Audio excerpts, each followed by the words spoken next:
নমস্কার বন্ধুরা, তোমরা সবাই কেমন আছো? সোমা মিষ্টি পাঁচ মিষ্টি ব্লগে তোমাদেরকে স্বাগত। আজ রবিবার। আগের রবিবার থেকে আমি আমার এই চ্যানেলটি খুলেছি আর ভিডিও দেওয়া শুরু করেছি।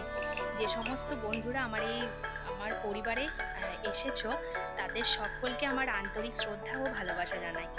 তোমরা এভাবেই আমার পাশে থেকেও আমাকে সাহায্য করো এগিয়ে যেতে। আর আজকের ভিডিওটা হচ্ছে আমি সকাল থেকে দুপুর পর্যন্ত কী করলাম না করলাম তারই ভিডিও তোমাদেরকে দিচ্ছি। তোমরা দয়া করে আমার ভিডিওটা দেখো, ভালো লাগলে একটু লাইক করবে, কমেন্ট করবে আর এইভাবেই আমার পাশে থাকবে। সবাইকে সুপ্রভাত জানিয়ে আজকের ভিডিওটা আমি শুরু করছি। সকালে উঠেই চা চাই, তাই চা করছি। চা হচ্ছে,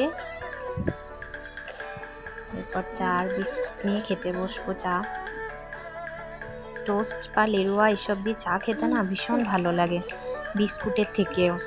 আমি তো ভীষণ ভালোবাসি। চা খাচ্ছি সকালবেলা। একটু চা না খেলে না সারা দিনটা মনে হয় কেমন একটু ঘুম ঘুম লাগে, একটু ভালো লাগে না একদম। কলে জল চলে এসছে, জলগুলো সব ভরে নিয়ে এগুলোতে সব জলগুলো ভরে রাখি। এত যখন কলে জলের সুবিধা তখন ওই জন্য চান টান হয়ে গেছে, ঠাকুর ঘরে চলে এসেছি। এবার গোপালের পুজো করব বলে একটু গোপালের জন্য ফল কেটে নিচ্ছি।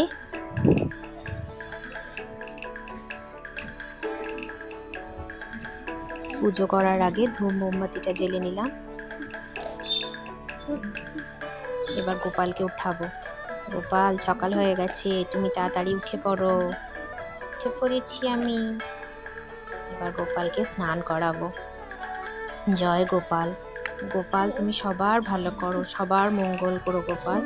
গোপালকে একটু ফুল আর তুলসী পাতা দিয়ে গোপালকে চান করাবো।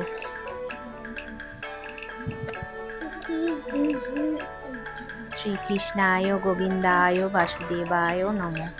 শ্রীকৃষ্ণায় গোবিন্দায় বাসুদেবায় নমঃ। হে কৃষ্ণ করুণা সিন্ধু দীন বন্ধু জগৎপথে গোপীষু গোপিকা কান্ত রাধাকান্ত নমস্তুতে। গোপালের চান হয়ে গেছে, গোপাল এবার গা মুছছে, জামা পরছে। এমনি বাজারে কেনা জামাগুলো প্রতিদিন পরায় না, জানো তো। মনে হয় যেন আমাদেরও তো এমনিতে বেশি কিছু পরলে গরম লাগে, গোপালেরও গরম লাগে, তাই একটু মানে সরু কাপড়ের টুকরো করে ওগুলোকেই গোপালকে পরায়। গোপালের চান হয়ে গেছে, গোপাল বসে পড়েছে, একটু চন্দনের টিকা লাগিয়ে দিলাম। এবার গোপালের সবাইকে সব ঠাকুরের পুজো করছি আমি।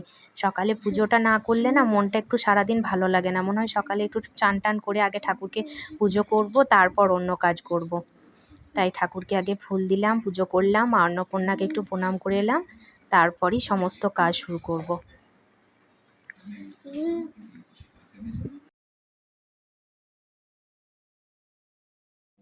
দেখো বাস্কেটে কত সবজি, তার সত্ত্বেও মিষ্টির বাবা কত হাট করে নিয়ে এসছে, কত সবজি নিয়ে এসছে দেখো হাট করে।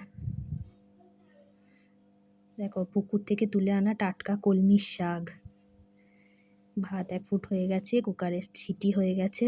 এবার রান্নায় লাগবো। রান্না হবে ভেজ ডাল, ঢেঁড়সের ঝালদা, উচ্ছে আলু ভাজা, কলমির শাক ভাজা, পেঁয়াজ পোস্ত, আর হবে মাছের টক। এ দেখো মিষ্টির বাবা হাতে করে কি নিয়ে আসছে আর বলতে বলতে আসছে, মিষ্টি দেখ তোর জন্য কি নিয়ে এসছি। আমি বলছি কি নিয়ে এসেছো গো?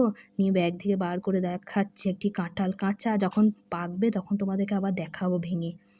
দেখো আমি যখন রান্না করি আমার রান্নাঘরের কি অবস্থা হয়ে থাকে চারিদিকটা, আবার পরে আমাকে সব পরিষ্কার করতে হয় রান্না শেষ হয়ে গেলে।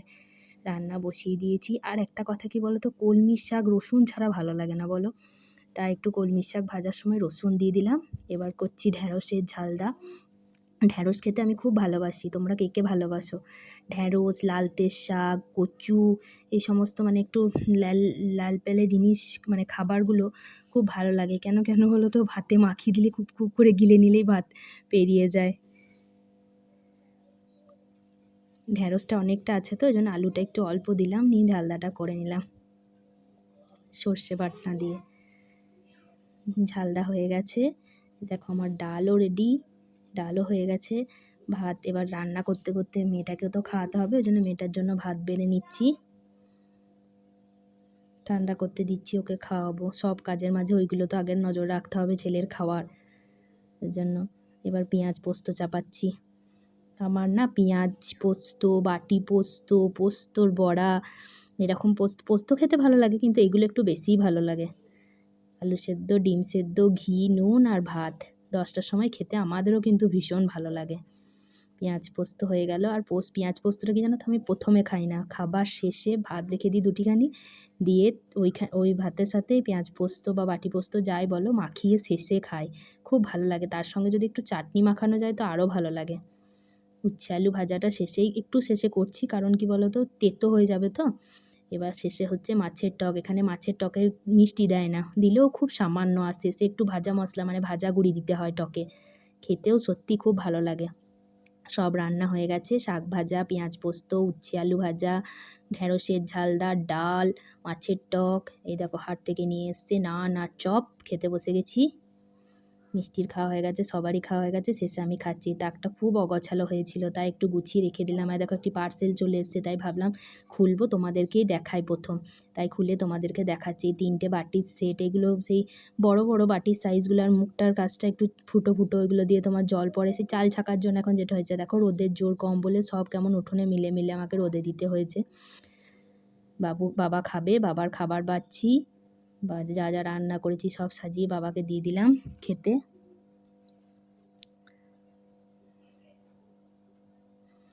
বাবার খুব তাড়াতাড়ি খাওয়া, 10টার সময় মুড়ি খায় না তো, শুধু 1 গ্লাস ছাতুর শরবত খেয়ে থাকে, মায়ের পুজো করে তারপর খায়, ওই জন্য বাবা একটু তাড়াতাড়ি খায়। আজকের ভিডিও এই পর্যন্তই, তোমরা সবাই ভালো থেকো।